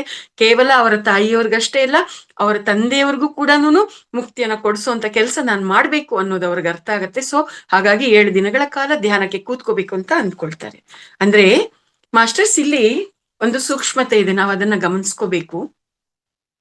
ಇಲ್ಲಿ ಮಿಲಾರೇಪರ್ ಅವರ ತಾಯಿ ಮತ್ತೆ ತಂದೆ ಇಬ್ರು ಕೂಡ ಸಿಕ್ಕಾಕೊಂಡಿದ್ದಾರೆ, ಅವ್ರ ಮುಕ್ತಿ ಇಲ್ದೆ ಅವರು ಅಲೆದಾಡ್ತಾ ಇದ್ದಾರೆ, ಪರಿತಪಿಸ್ತಾ ಇದ್ದಾರೆ ಅನ್ನುವಂಥ ವಿಚಾರದಲ್ಲಿ ನಮ್ಗೆ ಗೊತ್ತಾಗೋದೇನು ಅಂತಂದ್ರೆ, ಮತ್ತೆ ಮತ್ತೆ ನಮ್ಗೆ ನಿರೂಪಿತವಾಗ್ತಾ ಇರುವಂತದ್ದು, ನಾವು ಈ ಪ್ರಾಪಂಚಿಕವಾಗಿರ್ತಕ್ಕಂಥ ವಿಷಯಗಳಿಗೆ ಸಿಕ್ಕಾಕೊಂಡಿದೀವಿ ಅಂತಂದ್ರೆ, ಕೋಪ, ದ್ವೇಷ, ಅಸೂಯೆ ಅನ್ನುವಂಥದಕ್ಕೆ ಸಿಕ್ಕಾಕೊಂಡಿದೀವಿ ಅಂತಂದ್ರೆ, ಆಸ್ತಿ ಪಾಸ್ತಿ ಐಶ್ವರ್ಯ ಅನ್ನುವಂಥದಕ್ಕೆ ಸಿಕ್ಕಾಕೊಂಡಿದೀವಿ ಅಂತಂದ್ರೆ ನಮಗೆ ಮುಕ್ತಿ ಇರೋದಿಲ್ಲ. ನಾವು ಶರೀರದಲ್ಲಿ ಇರೋದಿಲ್ಲ ಅಷ್ಟೇ, ಭೌತಿಕ ಶರೀರ ಇರೋದಿಲ್ಲ ಅಷ್ಟೇ, ಆದ್ರೆ ಆ ಒಂದು ಸೂಕ್ಷ್ಮ ಶರೀರ ಏನಿರುತ್ತೆ, ಆ ಸೂಕ್ಷ್ಮ ಶರೀರಕ್ಕೆ ಭೌತಿಕ ಶರೀರದಲ್ಲಿ ಇದ್ದಾಗ ಏನೆಲ್ಲ ಅನುಭೂತಿಗಳು ಸಿಗ್ತಾ ಇರುತ್ತೆ ಅದೆಲ್ಲ ಆಸ್ಟ್ರಲ್ ಬಾಡಿಗೆ ಹಾಗೇನೆ ಸಿಗ್ತಾ ಇರುತ್ತೆ. ಭೌತಿಕ ಶರೀರದಲ್ಲಿ ಇದ್ದಾಗ ನೋವುಗಳು ಅನ್ನೋದು ಇದ್ರೆ ಆ ಆಸ್ಟ್ರಲ್ ಬಾಡಿಗೂ ಅಲ್ಲಿ ನೋವು ಸೆನ್ಸೇಷನ್ ಆಗ್ತಾ ಇರುತ್ತಂತೆ. ಇದು ಮಾಸ್ಟರ್ಸ್ ಇಲ್ಲಿ ಇರೋದು. ನಾನು ಈ ಕಷ್ಟಗಳನ್ನ ತಡ್ಕೊಳಕ್ ಆಗದೆ ನಾನು ಆತ್ಮಹತ್ಯೆ ಮಾಡ್ಕೊಂಡ್ಬಿಡ್ತೀನಿ ಅಂತ ಎಷ್ಟೋ ಜನ ಆತ್ಮಹತ್ಯೆ ಮಾಡ್ಕೊಳ್ತಾರಲ್ಲ, ಆ ಕಷ್ಟಗಳನ್ನ ಸಹಿಸಕ್ಕಾಗದೆ, ಆರೋಗ್ಯದ ಸಮಸ್ಯೆಗಳನ್ನ ಸಹಿಸಕ್ಕಾಗದೆ ಆ ರೀತಿ ಆತ್ಮಹತ್ಯೆ ಮಾಡ್ಕೊಂಡಿರೋರ್ಗು ಯಾರಿಗೂ ಕೂಡ ಅದರಿಂದ ಮುಕ್ತಿ ಇಲ್ಲ, ನೋವುಗಳಿಂದ ಯಾರು ಹೊರಕ್ ಬರೋದಕ್ಕೆ ಆಗಿಲ್ಲ ಅನ್ನುವಂಥದ್ದು ಅನೇಕ ಸಂದರ್ಭಗಳಲ್ಲಿ ಅನೇಕ ಮಹಾತ್ಮರಿಂದ ಕೂಡ ತಿಳ್ಕೊಂಡಿರ್ತಕ್ಕಂಥ ವಿಚಾರ ಮಾಸ್ಟರ್ಸ್. ಸೊ ಅವರು ಅವ್ರಿಗೇನಲ್ಲಿ ಭಾವನೆ ಇರುತ್ತೆ, ಆಸ್ಟ್ರಲ್ ಬಾಡಿ ಯಾವ ಸ್ಥಿತಿಯಲ್ಲಿ ಇರುತ್ತೆ ಅಂತಂದ್ರೆ, ನಾನಿನ್ನು ಶರೀರ ಅನ್ನುವಂತ ಭಾವನೆ ಇಲ್ಲೇ ಇರುತ್ತೆ. ನಾನಿನ್ನು ಈಗ್ಲೂ ಇನ್ನು ನನ್ನ ಕೆಲ್ಸಕ್ಕೆ ನಾನು ಹೋಗ್ತಾ ಇದ್ದೀನಿ ಅನ್ನೋಂತ ಭಾವನೆ ಇಲ್ಲೇ ಇರುತ್ತೆ. ಮಾಸ್ಟರ್ಸ್ ಇದಕ್ಕೆ ಸಂಬಂಧಪಟ್ಟಂಗೆ ಒಂದು ವಿಚಾರ, ಒಬ್ರು ಮಾಸ್ಟರ್ ಅವ್ರ ಅನುಭವವನ್ನ ಹೇಳಿದ್ದು. ಅವ್ರು ಟ್ರೈನ್ ಅಲ್ಲಿ ಟ್ರಾವೆಲ್ ಮಾಡ್ತಾ ಇದ್ದಾರಂತೆ, ಪ್ರತಿದಿನಾಗ್ಲೂ ಟ್ರಾವೆಲ್ ಮಾಡ್ತಾ ಇದ್ದಾಗ ಅಲ್ಲಿ ಅವ್ರ ಥರ್ಡ್ ಐ ಮಾಸ್ಟರು ಅನೇಕ ಆತ್ಮಗಳು ಕರೆಕ್ಟ್ ಆಗಿ ನೀಟಾಗಿ ಡ್ರೆಸ್ ಅಪ್ ಆಗೋದು, ಕೈಯಲ್ಲಿ ಸೂಟ್ ಕೇಸ್ ಇಡ್ಕೊಳ್ಳೋದು ಅಥವಾ ಬ್ಯಾಗ್ ಇಡ್ಕೊಳ್ಳೋದು, ಬಂದು ಆ ಟ್ರೈನ್ ಅಲ್ಲಿ ಕೂತ್ಕೊಳ್ಳೋದು. ಆ ಟ್ರೈನ್ ಅಲ್ಲಿ ಅವರು ಆತ್ಮಗಳು ಪ್ರಯಾಣ ಮಾಡುತ್ತವಂತೆ. ಅವ್ರು ಎಲ್ಲಿ ಇಳಿಬೇಕು ಅಲ್ಲಿ ಒಂದು ಸ್ಟೇಷನ್ ಬಂದ ತಕ್ಷಣ ಇಳಿದ್ಬಿಟ್ಟು ಅವ್ರ ಬ್ಯಾಗ್ ಇಟ್ಕೊಂಡು ಅವ್ರು ಹೊಟ್ಟೋಗೋದಂತೆ. ಈ ರೀತಿಯಾಗಿ ಪ್ರತಿದಿನಾಗ್ಲೂ ಕೂಡ ಅವ್ರು ನೋಡ್ತಾ ಇದ್ರಂತೆ. ಅವ್ರಿಗೆ ಆಶ್ಚರ್ಯ ಆಯ್ತಂತೆ, ನೀವೆಲ್ಲರೂ ಕೂಡ ಬಾಡಿಯಲ್ಲಿ ಇಲ್ಲ ಅಂತ ನಿಮ್ಗೆ ಇವ್ರಿಗೆ ಗೊತ್ತು ಥರ್ಡ್ ಐ ಮಾಸ್ಟರ್ಗೆ. ಆದ್ರೆ ಅವ್ರು ಏನ್ ಮಾಡ್ತಾ ಇದ್ದಾರೆ ಅಂತ, ನೀವು ಎಲ್ಲಿ ಹೋಗ್ತಾ ಇದ್ದೀರಿ ಅಂತಂದ್ರೆ, ಅಯ್ಯೋ ನಾನು ಆಫೀಸ್ಗೆ ಹೋಗ್ತಾ ಇದ್ದೀನಿ, ನನ್ನ ಬಿಸ್ನೆಸ್ ಇದಕ್ಕೆ ಹೋಗ್ತಾ ಇದ್ದೀನಿ, ನಾನು ಫ್ಯಾಕ್ಟ್ರಿಗೆ ಹೋಗ್ತಾ ಇದ್ದೀನಿ, ಕೆಲ್ಸಕ್ಕೆ ಹೋಗ್ತಾ ಇದ್ದೀನಿ, ಈ ರೀತಿಯಾಗಿ ಅವ್ರು ಹೇಳ್ತಾ ಇದ್ರಂತೆ. ಆಗ ಅವ್ರಿಗೆ ಅರ್ಥ ಆಯ್ತಂತೆ, ಆಸ್ಟ್ರಲ್ ಬಾಡಿಯಲ್ಲಿ ಇದ್ರೂ ಕೂಡ ಯಾವ ರೀತಿಯಾಗಿ ಸ್ಥಿತಿಗತಿಗಳು ಇರುತ್ತೆ, ಯಾಕೆ ಇವ್ರಿಗೆ ಮುಕ್ತಿ ಇರೋದಿಲ್ಲ ಅನ್ನುವಂಥದ್ದು ಆಗ ಆ ಥರ್ಡ್ ಐ ಮಾಸ್ಟರ್ಗೆ ಅರ್ಥ ಆಯ್ತಂತೆ. ಮಾಸ್ಟರ್ಸ್ ಅಂದ್ರೆ ನಾವು ಆತ್ಮಹತ್ಯೆ ಮಾಡ್ಕೊಳ್ಳೋದು ಎಂತ ಪಾಪ ಕೃತ್ಯ, ಎಷ್ಟು ದಾರುಣವಾಗಿರುವಂಥದ್ದು. ಆತ್ಮಹತ್ಯೆ ಮಾಡ್ಕೊಂಡ್ರೆ ನಮ್ಗೆ ಎಲ್ಲೂ ಕೂಡ ಮುಕ್ತಿ ಸಿಗಲ್ಲ ಅನ್ನುವಂಥದ್ದು ಇಲ್ಲಿ ನಮ್ಗೆ ಅರ್ಥ ಆಗ್ಬೇಕಾಗಿರುವಂಥದ್ದು ಮಾಸ್ಟರ್ಸ್. ಈ ರೀತಿಯಾಗಿ ಈ ಒಂದು ನನಗ್ ಗೊತ್ತಾಗಿರ್ತಕ್ಕಂಥ ಈ ಅನುಭವದ ವಿಚಾರ ಆಗಿರ್ಬೋದು, ಅದಕ್ಕೆ ಪೂರಕವಾಗಿ ಮತ್ತೆ ಈ ಪುಸ್ತಕದಲ್ಲಿ ಅವರ ತಂದೆ ತಾಯಿಗೆ ಮುಕ್ತಿಯನ್ನ ಕೊಡಿಸ್ಬೇಕು ಅನ್ನುವಂಥ ವಿಚಾರ ಆಗಿರ್ಬೋದು, ಇದೆಲ್ಲವೂ ಕೂಡ ನಮ್ಗೆ ಈ ಒಂದು ಜ್ಞಾನವನ್ನ ಅರ್ಥ ಮಾಡಿಸ್ತಾ ಇರೋದು ಮಾಸ್ಟರ್ಸ್. ಸೊ ಆ ನಿಟ್ಟಿನಲ್ಲಿ ಅವರ ತಂದೆ ತಾಯಿಗೆ ಮುಕ್ತಿಯನ್ನ ಕೊಡಿಸ್ಬೇಕು. ಅವ್ರು ಯಾವ ಸ್ಥಿತಿಯಲ್ಲಿ ಮುಕ್ತಿ ಅಂದ್ರೆ ಇಲ್ಲೇನರ್ಥ, ಅವ್ರು ಒಂದೇ ಸತಿ ಸ್ವರ್ಗ ಕೊಟ್ಟೋಗಂಗ್ ಮಾಡೋದು ಅಂತನ? ಖಂಡಿತ ಅಲ್ಲ. ಅವ್ರು ಯಾವ ಸ್ಥಿತಿಯಲ್ಲಿ ಸಿಕ್ಕಾಕೊಂಡಿದ್ದಾರೆ ಅವ್ರ ತಂದೆ ತಾಯಿ, ಅವ್ರಿಗೆ ಆ ಸ್ಥಿತಿಯಿಂದ ಮುಕ್ತಿಯನ್ನ ಕೊಟ್ಟು ಮುಂದಿನ ಪ್ರಯಾಣಕ್ಕೆ ಅವರನ್ನ ನಡೆಸುವಂತ ರೀತಿಯಲ್ಲಿ ಮಾಡೋದಷ್ಟೇ. ಆ ಒಂದು ಸ್ಥಿತಿಯಿಂದ ಮುಕ್ತಿಯನ್ನ ಕೊಡೋದು ಅಂತಂದಾಗ ಅವ್ರಿಗೆ ಸತ್ಯವನ್ನ ಅರ್ಥ ಮಾಡಿಸುವಂತ ಒಂದು ಪ್ರಯತ್ನ ಮಾಡೋದು. ಈಗ ನೀವು ಶರೀರದಲ್ಲಿಲ್ಲ, ಇದ್ಯಾವುದು ಕೂಡ ಶಾಶ್ವತ ಅಲ್ಲ, ಇದಲ್ಲ ಸತ್ಯ, ಇದು ಅಂತ ಅವ್ರಿಗೆ ಅರ್ಥ ಮಾಡಿಸಿ ಅವರನ್ನ ಆ ಸ್ಥಿತಿಯಿಂದ ಮುಂದಕ್ಕೆ ಪ್ರಯಾಣ ಮಾಡೋದಿಕ್ಕೆ ಕಳಿಸೋದು. ಇದು ಆ ತಂದೆ ತಾಯಿಗೆ ಮುಕ್ತಿಯನ್ನು ಕೊಡಿಸೋದು ಅನ್ನುವಂಥದ್ದು ಇಲ್ಲಿ ನಮ್ಗೆ ಅರ್ಥ ಮಾಡಿಸ್ತಾ ಇರ್ತಕ್ಕಂಥ ಸೂಕ್ಷ್ಮತೆ. ಸೊ ಅದಕ್ಕೋಸ್ಕರ ಅವರು 7 ದಿನಗಳ ಕಾಲ ಧ್ಯಾನಕ್ಕೆ ಕೂತ್ಕೊಳ್ತಾರೆ. 7 ದಿನಗಳ ನಂತರ ಅವರು ಕಂಪ್ಲೀಟ್ ಆಗಿ ಮುಕ್ತಿಯನ್ನ ಕೊಡಿಸುವಂತ ನಿಟ್ಟಿನಲ್ಲಿ ಅವರು ಮತ್ತೆ ಹೆಜ್ಜೆಯನ್ನ ಹಾಕ್ತಾರೆ.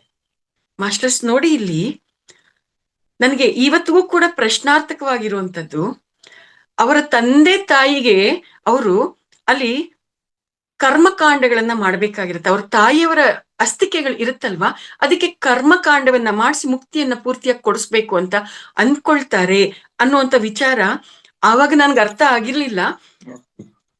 ಇವಾಗ ನಿಮ್ಮ ಹತ್ರ ಮಾತಾಡ್ತಾ ಈ ಮೊಮೆಂಟ್ ಅಲ್ಲೇ ನನಗೆ ಕ್ಲಾರಿಟಿ ಬರ್ತಾ ಇರೋದು ನನ್ನ ಅಂತರಂಗದಿಂದ.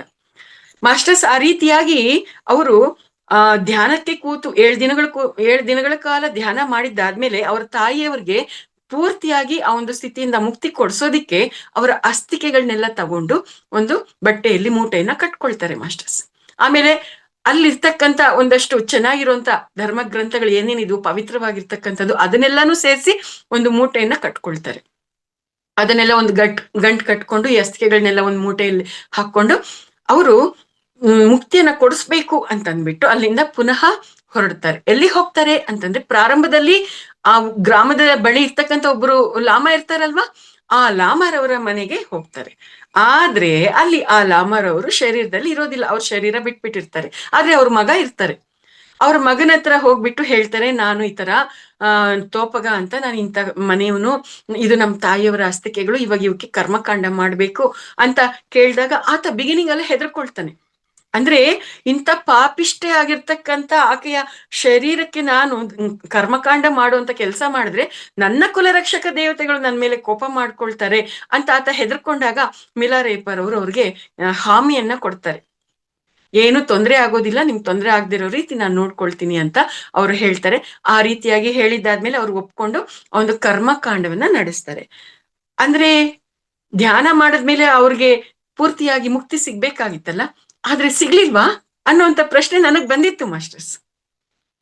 ಮಿಲಾರೇಪಾರ್ ಅವ್ರಿಗೆ ಪೂರ್ತಿಯಾಗಿ ಮುಕ್ತಿಯನ್ನ ಕೊಡಿಸ್ಬೋದು ಅನ್ನೋಂಥದ್ದು ಅವ್ರಿಗೆ ಗೊತ್ತಿತ್ತು. ಆದ್ರೆ ಆ ಆತ್ಮಕ್ಕೆ ಒಂದು ನಂಬಿಕೆ ಇದ್ದಿರುತ್ತೆ ಮಾಸ್ಟರ್ಸ್ ಅಲ್ಲಿ.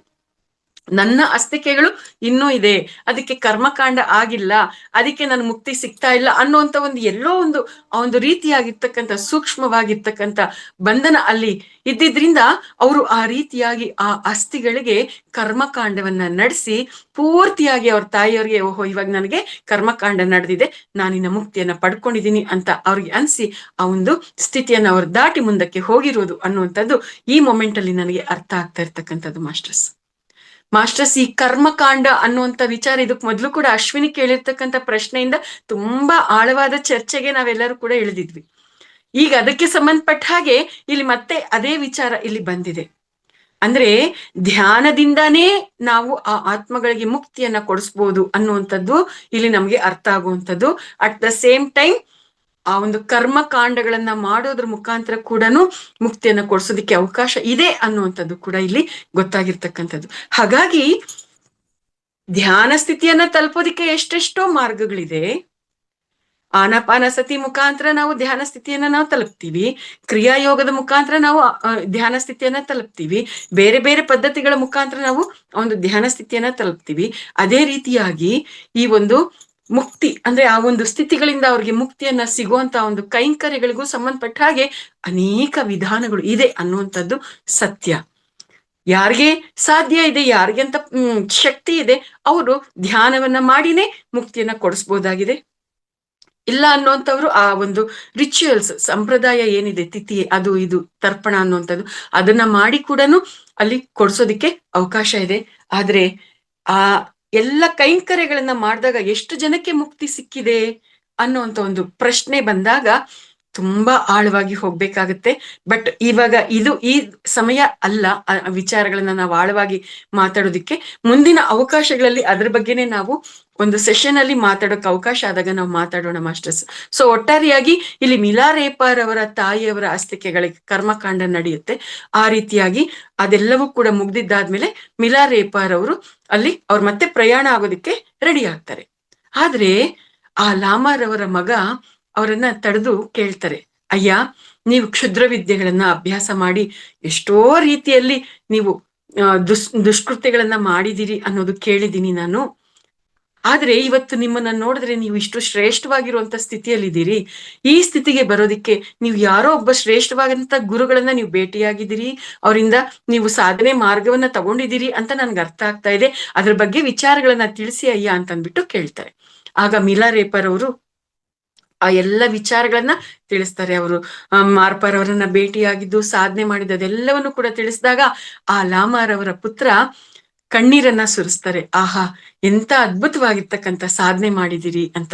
ಆಮೇಲಿಂದ ಅವ್ರು ಮತ್ತೆ ಪ್ರಯಾಣ ಹೋಗೋದಿಕ್ಕೆ ಸಿದ್ಧವಾದಾಗ ಅವರು ಹೇಳ್ತಾರೆ, ನೀವು ಒಂದ್ ಸ್ವಲ್ಪ ದಿನ ಇಲ್ಲೇ ಉಳ್ಕೊಳ್ರಿ ಅಂತ ಕೇಳ್ತಾರೆ. ಆಗ ಮಿಲಾರೇಪರ್ ಅವ್ರು ಹೇಳ್ತಾರೆ, ಈ ರೀತಿಯಾಗಿ ಪ್ರಾಪಂಚಿಕವಾಗಿ ಉಳ್ಕೊಂಡಿರುವಂತ ಅವ್ರು ಯಾರು ಏನು ಈ ಭೂಮಿ ಮೇಲೆ ಇರೋದನ್ನ ಹೊತ್ಕೊಂಡು ಹೋಗ್ಲಿಲ್ಲ, ಏನು ಪಡ್ಕೊಳ್ಳಿಲ್ಲ, ಏನು ಸಾಧನೆ ಮಾಡ್ಲಿಲ್ಲ. ಮತ್ತೆ ನಾನು ಇದೇ ಪ್ರಾಪಂಚಿಕವಾಗಿರ್ತಕ್ಕಂಥ ಈ ವಾತಾವರಣದಲ್ಲಿ ಉಳ್ಕೊಂಡು ನಾನೇನ್ ಸಾಧನೆ ಮಾಡ್ಬೇಕಾಗಿದೆ, ಪ್ರಾಪಂಚಿಕವಾಗಿರೋದನ್ನ ನಾನು ಹಿಂಗೂ ಕೂಡ ಬಗ್ಗೆ ನಾನು ನೋಡೋದಿಲ್ಲ, ಹಾಗಾಗಿ ನಾನು ಹೊರಡ್ಬೇಕಾಗಿದೆ ಅಂತಂದಾಗ ಹೋಗ್ಲಿ ಇವತ್ತೊಂದು ರಾತ್ರಿ ಆದ್ರೂ ಉಳ್ಕೊಳ್ರಯ್ಯ ಅಂತ ಆತನನ್ನ ಪ್ರಾರ್ಥನೆ ಮಾಡ್ಕೊಳ್ತಾರೆ ಆ ಲಾಮಾರ್ ಅವರ ಮಗ.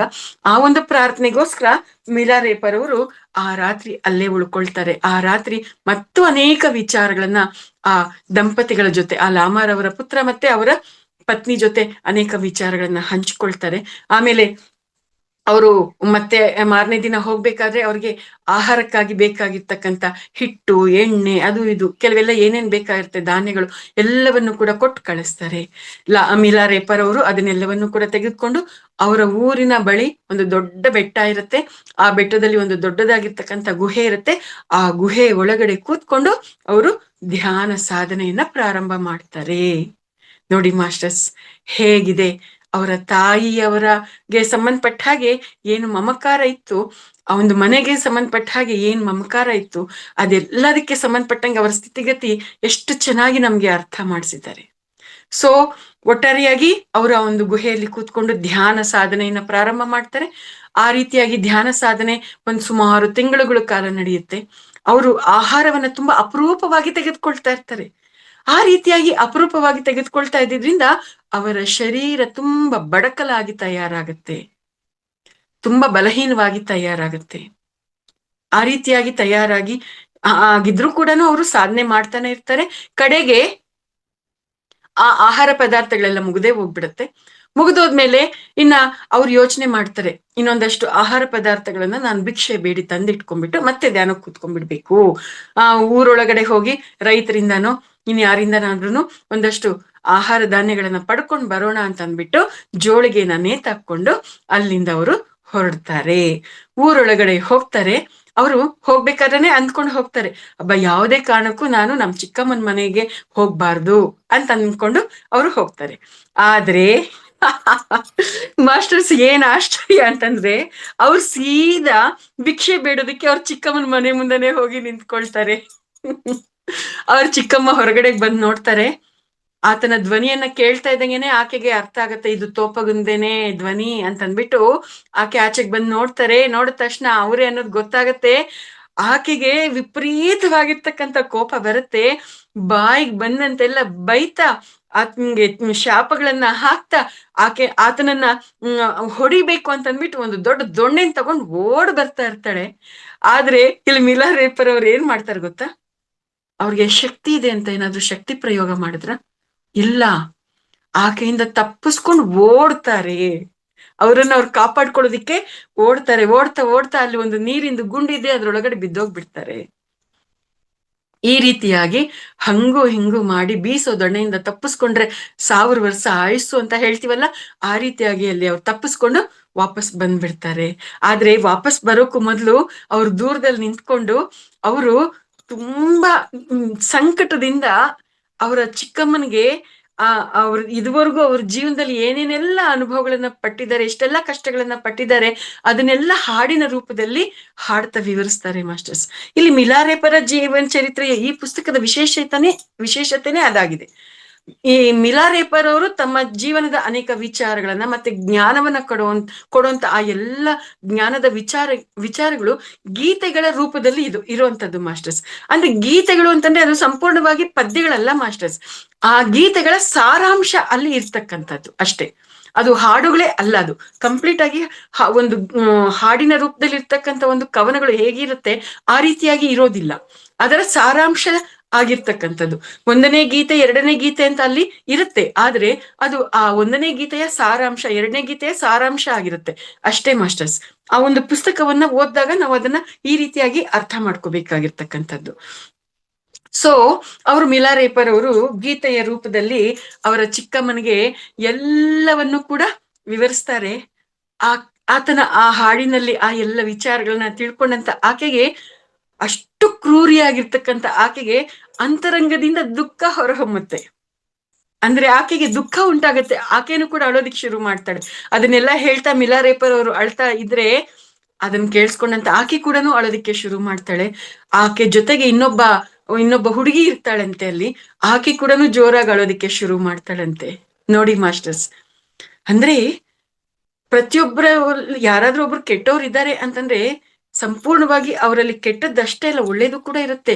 ಒಳ್ಳೇದು ಕೆಟ್ಟದ್ದು ಅಂತ ನಾವ್ ಯಾವ್ಯಾವ್ದನ್ನ ಭಾವಿಸ್ತಾ ಇದೀವಿ, ಕತ್ತಲು ಬೆಳಕು ಎರಡೂ ಕೂಡ ಒಂದೇ ನಾಣ್ಯದ 2 ಮುಖ, ಪಾಪ ಪುಣ್ಯ ಎರಡು ಒಂದೇ ನಾಣ್ಯದ 2 ಮುಖ ಅಂತ ಯಾವ ರೀತಿಯಾಗಿ ನಾವು ತಿಳ್ಕೊಂಡಿದೀವಿ, ಇದು ಕೂಡ ಅಷ್ಟೇ. ನೋಡಿ ಮಾಸ್ಟರ್ಸ್, ಆಕೆಯಲ್ಲಿ ರಾಕ್ಷಸತ್ವನೂ ಇದೆ, ಅದ್ರ ಜೊತೆಗೆ ಆ ಮೃದುತ್ವನೂ ಇದೆ. ಆಕೆಯಲ್ಲಿ ಇದುವರೆಗೂ ನಾವು ರಾಕ್ಷಸತ್ವನೇ ನೋಡಿದ್ವಿ, ಇವಾಗ ಆಕೆ ಅಳ್ತಾ ಇದ್ದಾಳೆ ಅನ್ನೋದ್ರ ಒಂದು ವಿಚಾರದಲ್ಲಿ ಆಕೆಯಲ್ಲಿ ಇರ್ತಕ್ಕಂಥ ಒಂದು ದೈವತ್ವ ಅಥವಾ ಮೃದುತ್ವ ಅನ್ನೋದನ್ನು ಕೂಡ ನಾವಿಲ್ಲಿ ಅರ್ಥ ಮಾಡ್ಕೊಳ್ತಾ ಇರುವಂತದ್ದಾಗಿದೆ. ಸೊ ಹಾಗಾಗಿ ಪ್ರತಿಯೊಬ್ಬರಲ್ಲೂ ಇರ್ತಕ್ಕಂಥ ದೈವತ್ವವನ್ನ ನಾವು ಹುಡುಕಿ ಹೆಕ್ಕಿ ತೆಗೆದು ಅದನ್ನ ನಾವು ನೋಡ್ಬೇಕು. ಎಲ್ಲಾರು ಕೂಡ ಪರಮಾತ್ಮ ಸ್ವರೂಪ್ರೆ, ಪ್ರೇಮ ಸ್ವರೂಪ್ರೆ ಅನ್ನೋದನ್ನ ನಾವು ಆ ಸ್ಥಿತಿಯಲ್ಲಿ ಇದ್ದು ನೋಡ್ಬೇಕು ಅನ್ನುವಂಥದ್ದು ಭಿನ್ನವಾಗಿ ಆಲೋಚಿಸೋ ಪುಸ್ತಕದಲ್ಲಿ ಕೂಡ ನಾವು ತಿಳ್ಕೊಂಡಿದ್ವಿ. ಅದೇ ವಿಚಾರ ನೋಡಿ ಇಲ್ಲೂ ಕೂಡ ನಮ್ಗೆ ಅಪ್ಲೈ ಆಗ್ತಾ ಇರ್ತಕ್ಕಂಥದ್ದು. ಎಸ್ ಮಾಸ್ಟರ್ಸ್, ಆ ರೀತಿಯಾಗಿ ಆಕೆ ಕೂಡ ಅಳೋದಿಕ್ಕೆ ಪ್ರಾರಂಭ ಮಾಡ್ತಾಳೆ. ಮತ್ತೆ ಆಕೆ ಮನೆಯಲ್ಲಿ ಒಂದು ಹುಡುಗಿ ಇರ್ತಾಳಲ್ವಾ, ಆಕೆ ಒಳಗಡೆ ಹೋಗಿ ಅಳ್ತಾ ಭಿಕ್ಷೆಯನ್ನ ತೆಗೆದುಕೊಂಡು ಬಂದು ಮಿಲಾ ರೇಪರ್ ಅವ್ರಿಗೆ ಕಡೆಗೆ ಭಿಕ್ಷೆ ಕೂಡ ಹಾಕ್ತಾಳೆ. ಆ ರೀತಿಯಾಗಿ ಆ ಭಿಕ್ಷೆಯನ್ನ ತೆಗೆದುಕೊಂಡು ಮಿಲಾ ರೇಪರ್ ಅವರು ಪುನಃ ವಾಪಸ್ ಬರ್ತಾರೆ ಅವರ ಗುಹೆಗೆ. ನೋಡಿ ಮಾಸ್ಟರ್ಸ್, ಹೇಗಿದೆ ಕತೆ ಇದು. ಅಂದ್ರೆ ಮಿಲಾ ರೇಪರ್ ಅವರ ಜೀವನದ ಪ್ರತಿಯೊಂದು ಹೆಜ್ಜೆಯಲ್ಲಿ ನಾವೇನೆಲ್ಲ ತಿಳ್ಕೊಳ್ತಾ ಇದ್ದೀವಿ, ಅದು ಅವರ ಸ್ಥಿತಿಗತಿಗಳು ಏನೆಲ್ಲ ನಮ್ಗೆ ಅರ್ಥ ಆಗ್ತಾ ಇದೆ, ಅದು ನಮಗೆ ಮಾರ್ಗದರ್ಶನವಾಗಿದೆ. ನಮ್ಮ ಜೀವನದಲ್ಲಿ ಈ ಒಂದು ಸಾಧನೆಯ ಮಾರ್ಗದಲ್ಲಿ ಇರುವಂತ ನಾವೆಲ್ಲರೂ ಕೂಡ ಯಾವ ರೀತಿಯಾಗಿ ನಮ್ಮ ಸ್ಥಿತಿಗತಿಗಳು ಇದೆ, ನಾವು ಯಾವ ರೀತಿಯಾಗಿ ದಾಟಬೇಕಾಗಿದೆ, ಯಾವ ರೀತಿಯಾಗಿ ತಯಾರಾಗಬೇಕಾಗಿದೆ ಅನ್ನುವಂತ ಒಂದು ಮಾರ್ಗದರ್ಶನವನ್ನ ನಮ್ಗೆ ಈ ಒಂದು ವಿಚಾರಗಳು ತಿಳಿಸುತ್ತೆ ಮಾಸ್ಟರ್ಸ್. ಇಲ್ಲಿಗೆ ಈ ವಿಚಾರಗಳಿಗೆ ಇವತ್ತು ನಾವು ವಿರಾಮವನ್ನ ಕೊಡೋಣ. ಇನ್ನು ಮುಂದಿನ ವಿಚಾರಗಳನ್ನ ನಾವು ನಾಳೆ ದಿನ ಗಮನಿಸೋಣ ಮಾಸ್ಟರ್ಸ್. ಇಷ್ಟು ಹೊತ್ತು ಈ ಎಲ್ಲ ವಿಚಾರಗಳನ್ನ ನಾವು ಈ ವೇದಿಕೆಯಲ್ಲಿ ನಾನು ನಿಮ್ ಜೊತೆ ಹಂಚಿಕೊಳ್ಳೋದಿಕ್ಕೆ ಅವಕಾಶ ಆಗಿದೆ. ಈ ಅವಕಾಶವನ್ನ ಕೊಟ್ಟಂತ ಮಹಾವತಾರ್ ಫೌಂಡೇಶನ್ ವೇದಿಕೆಗೆ, ರಂಗನಾಥ್ ಸರ್ ಅವರಿಗೆ, ಮತ್ತೆ ನಿಮ್ಗೆಲ್ಲರಿಗೂ ಕೂಡ ಆತ್ಮಪೂರ್ವಕವಾಗಿರ್ತಕ್ಕಂಥ ಧನ್ಯವಾದಗಳನ್ನ ಮತ್ತೆ ಕೃತಜ್ಞತೆಗಳನ್ನ ಅರ್ಪಿಸ್ತಾ ಇದ್ದೀನಿ masters. Thank you very much. ಇವತ್ತಿನಿಂದ ಈ ಒಂದು ವಿಚಾರಗಳಲ್ಲಿ ನಮ್ಗೆ ಮಿಲಾರೇಪಾರವರ ಸ್ಥಿತಿಗತಿಗಳು ಹೇಗಿದೆ ಅನ್ನುವಂಥದ್ದು ನಮ್ಗೆ ಅರ್ಥ ಆಯ್ತು. ಅವರು ಅವರ ಚಿಕ್ಕಮ್ಮನ್ಗೆ ಯಾವ ರೀತಿಯಾಗಿ ಆಕೆಯ ಅಂತಃಕರಣ ಕದಲ್ಸೋ ಹಾಗೆ ಮಾಡಿದ್ರು, ಅದು ಅಲುಗಾಡೋ ಹಾಗೆ ಮಾಡಿದ್ರು, ಶೇಕ್ ಮಾಡಿದ್ರು ಅನ್ನುವಂಥದ್ದು ನಮ್ಗೆ ಅರ್ಥ ಆಗಿದ್ದು ಮಾಸ್ಟರ್ಸ್. ಎಸ್, ನಾವು over to Ranganath sir. Thank you madam. ಹೃತ್ಪೂರ್ವಕ ಧನ್ಯವಾದಗಳು ತಮಗೂ.